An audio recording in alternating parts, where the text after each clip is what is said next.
हे कृपामयी माँ कटक चंडी शारदीय षोल पूजार बेशक्रम आज आपण प्रसिद्ध जयदुर्गा बेशरे दर्शन देउछन्ति।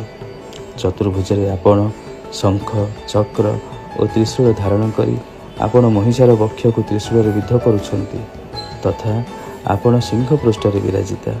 हे देवी सप्तशती चंडी रे आपण अष्टभुजा दशभुजा और अष्टादश भुजार स्वरूप कथा वर्णना करा जायछि। सेहीपरि आपण चतुर्भुज स्वरूप परम कल्याणमयी और दुर्गति नाशिनी विशेष करी उत्कल भूखंड रे आपण चतुर्भुज रूप विशेष भाव पूजिता माँ। हे देवी सप्तशती चंडीर चतुर्थ अध्याय ध्यान रे आपणकर वर्णना निम्न प्रकार होइछि। सिद्धि कामना करुथिबा पुरुष जहाँ सेवा करती देवता माने जहाँ को सदा सर्वदा घेरी रही सही जया नाम धारण करिथिबा दुर्गा देवी को ध्यान करने उचित। तांको देहर रंग कृष्ण रंगर मेघ समान श्याम अटे।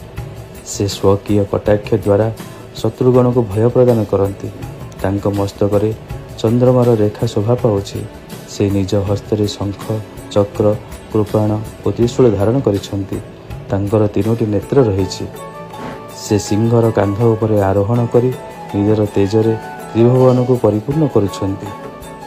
हे देवी आपण शब्द स्वरूपा अत्यंत निर्मल ऋग्वेद यजुर्वेद तथा मनोहर पद पाठयुक्त सामवेद आधार मध्य आपण अटंती।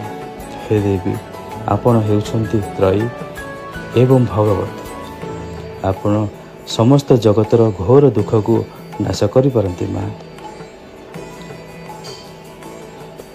हे देवी